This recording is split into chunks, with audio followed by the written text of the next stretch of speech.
निश्चय अकेडमी पर आप सभी का स्वागत है। आज हम बात करेंगे 13 जुलाई 2020 के डेली करंट अफेयर्स क्विज की। देखते हैं पहला क्वेश्चन। विश्व स्वास्थ्य संगठन के बारे में निम्नलिखित कथनों पर विचार करें। यह संयुक्त राष्ट्र की एक विशेष एजेंसी है। विश्व स्वास्थ्य सभा वर्ल्ड हेल्थ असेंबली WHO की सभी नीतियों को निर्धारित करती है। WHO केवल बाहरी दानदाताओं के योगदान से वित्त पोषित होती है। सदस्य के द्वारा इसकी फंडिंग का कोई प्रावधान नहीं है। इस तरह का ये कुछ पूछना चाह रहा है, 3 स्टेटमेंट। तो देखते हैं चर्चा में क्यों है, फिर इसका आंसर देखेंगे।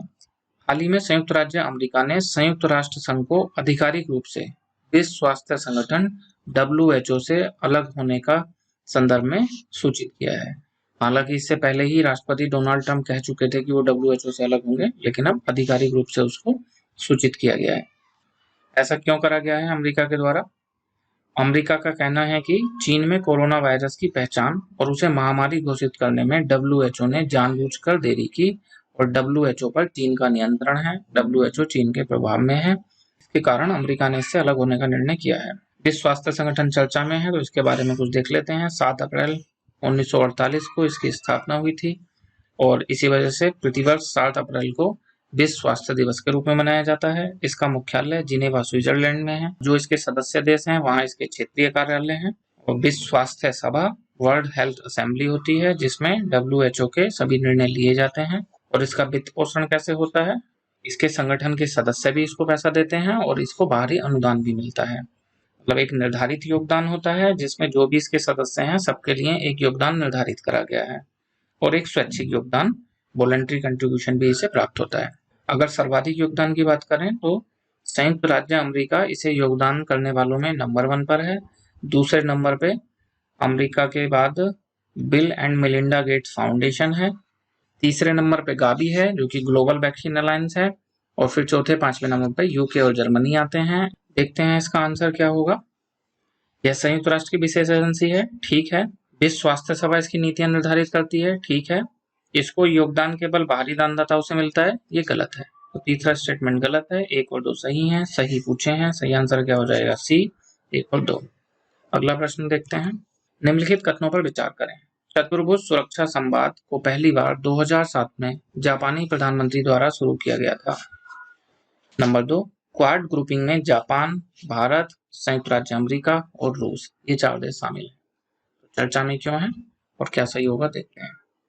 चर्चा में इसलिए है कि मालाबार नौसैनिक अभ्यास, जिसमें अभी तक भारत, जापान और अमेरिका ये भाग लेते थे, इसमें भारत अब ऑस्ट्रेलिया को भी शामिल करने के लिए सोच रहा है। तो क्वाड के बारे में कुछ देख लेते हैं और मालाबार युद्धाभ्यास के बारे में। मालाबार युद्धाभ्यास को 1992 में द्विपक्षीय नौसैनिक अभ्यास के रूप में शुरू करा गया था भारत और अमेरिका के द्वारा। 2015 में इसमें जापान को भी शामिल कर लिया गया और अब भारत इसमें ऑस्ट्रेलिया को भी शामिल करने के बारे में सोच रहा है।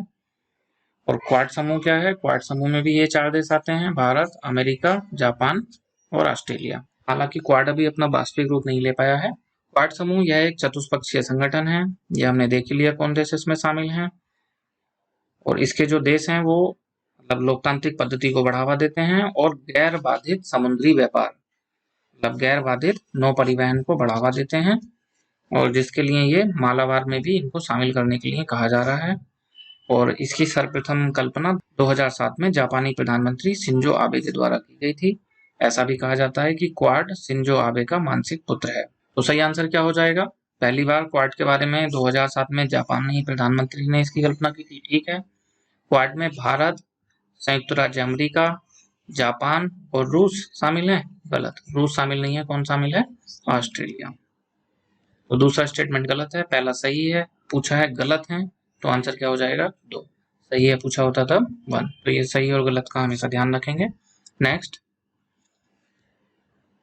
निम्नलिखित में से कौन सी जोड़ी सही ढंग से मेल खाती है? इधर पावर प्रोजेक्ट्स दिए गए हैं, उधर वो किस राज्य में स्थापित है वो दिया गया है। रीवा सौर परियोजना मध्य प्रदेश में स्थित है, पहला स्टेटमेंट। नहर सौर परियोजना गुजरात में, पबागड़ा सौर परियोजना तमिलनाडु में, सक्री सोलर प्लांट कर्नाटक में। तो देखते हैं चर्चा में क्यों है। यह हमने अभी कुछ दिन पहले भी देखा था एक क्विज में कि एशिया का सबसे बड़ा सोलर पावर प्लांट लगाया जा रहा है मध्य प्रदेश के रीवा में। तो उस समय इसकी चर्चा थी कि प्रधानमंत्री इसका उद्घाटन करेंगे, अभी उन्होंने इसका उद्घाटन किया है जिसकी वजह से पुनः चर्चा में है। तो ये चर्चा में है, बाकी इन 3 को मिला के एक ट्रेडिशनल क्वेश्चन बनाया गया है। और ये लक्ष्य आपको पता ही होगा कि भारत ने 2022 तक 175 गीगावाट अक्षय ऊर्जा क्षमता का अपना लक्ष्य रखा है, जिसमें ये काफी मददगार होगा। तो रीवा सौर परियोजना मध्य प्रदेश में है, नहर सौर परियोजना गुजरात में है और पवागड़ा सौर परियोजना कर्नाटक में है, ना कि तमिलनाडु में। सकरी सोलर प्लांट महाराष्ट्र में है। तो देखते हैं कौन कौन ठीक हो जाएगा। रीवा मध्य प्रदेश ठीक है, नहर सौर परियोजना गुजरात ठीक है, पवागड़ा ये तमिलनाडु में नहीं है, कर्नाटक में है, और सकरी सोलर प्लांट कर्नाटक में नहीं है, महाराष्ट्र में है। 1 और 2 सही सुमेलित हैं, सही चुनने हैं। आंसर क्या हो जाएगा? ए। नेक्स्ट, भाषण 4 द्वीप, यह भी चर्चा में था। ये कहाँ स्थित है? दक्षिण चीन सागर में, बंगाल की खाड़ी में, अरब सागर में, पीला सागर में। बांग्लादेश के अधिकारियों ने हाल ही में कहा है कि जब तक रोहिंग्या शरणार्थी वापस घर लौटने के लिए सहमत नहीं हो जाते, उन्हें इस द्वीप को छोड़ने की अनुमति नहीं दी जाएगी। वो भाषण 4 द्वीप पे ही रहेंगे, जिस वजह से भाषण 4 द्वीप चर्चा में है। बंगाल की खाड़ी में स्थित है। इसे 4 पिया द्वीप के नाम से भी जाना जाता है। इसका निर्माण वर्ष 2006 में हिमालयन घाट से हुआ था। लगभग 40 किलोमीटर स्क्वायर का छोटा सा द्वीप है। प्रतिवर्ष जलमग्न हो जाता है, यहाँ बाढ़ आती है। लोकेशन देख लेते हैं इसकी। यह है बांग्लादेश, यहाँ पे है ये भाषण 4 द्वीप। आंसर क्या हो जाएगा? कहाँ स्थित है? बंगाल की खाड़ी में। अगला क्वेश्चन देखते हैं अपना। निम्नलिखित कथनों पर विचार करें। लिथियम बिग बैंग न्यूक्लियोसिंथेसिस से उत्पन्न 3 मौलिक तत्वों में से एक है, अन्य 2 हाइड्रोजन और हीलियम है। नंबर 2, लिथियम का पहली बार बिग बैंग में अन्य तत्वों के साथ उत्पादन हुआ था। तो पहला स्टेटमेंट ठीक होगा, तो दूसरा तो ऑब्वियसली हो ही जाएगा। 3, लिथियम सभी ज्ञात धातुओं में सबसे हल्का है। देखते हैं चर्चा में क्यों है। हाल ही में नेचर एस्ट्रोनॉमी में प्रकाशित एक अध्ययन में सूर्य जैसे कम द्रव्यमान वाले तारों के कोर हीलियम जलन चरण के दौरान लिथियम की उत्पत्ति की परिघटना के बारे में कुछ साक्ष्य प्राप्त हुए हैं। अभी तक हीलियम की उत्पत्ति किस प्रकार से हुई है वो एक रहस्यात्मक है। बिग बैंग का शुरुआत में उसकी उत्पत्ति मानी जाती है, लेकिन उसके बाद में कैसे उसकी मात्रा बढ़ रही है और वो सब थोड़ा विवादास्पद है। लिथियम एक हल्की ज्वलनशील धातु है और ये एक बड़ा प्रश्न है कि ये आता कहाँ से है। कि एक उत्पत्ति तो बिग बैंग से मानी जाती है, ये तो हमने देख ही लिया। अगर अन्य तत्वों के साथ में देखें तो अन्य तत्वों की बिग बैंग के समय निर्माण हुआ और उसके बाद में उनकी मात्रा में बहुत अधिक मात्रा में वृद्धि हुई, जैसे मिलियन गुना के आसपास वृद्धि हुई। जबकि लिथियम की मात्रा में देखें तो लगभग 4 गुना के आसपास की वृद्धि मानी जाती है। केवल इतनी वृद्धि हुई, इसका मतलब इसका उत्पादन कम हुआ और अन्य का इतना अधिक हुआ। तो ये एक विवादास्पद मुद्दा माना जाता है। तो अभी एक नई खोज पता चली है कि तारों के जो नाभिकीय संलयन उनके केंद्र में होता रहता है, उससे भी लिथियम का निर्माण होता है।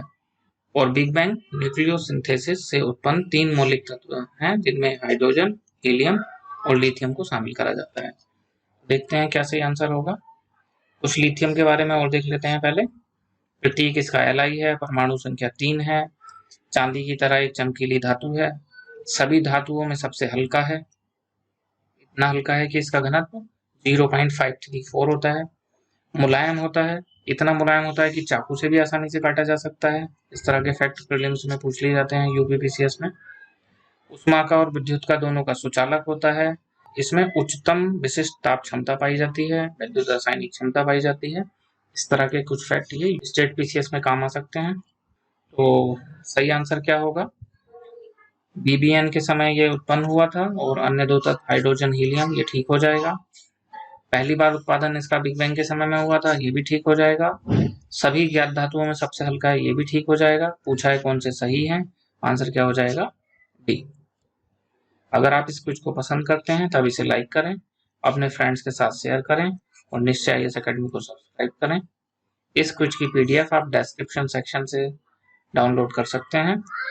आज के लिए इतना ही, धन्यवाद।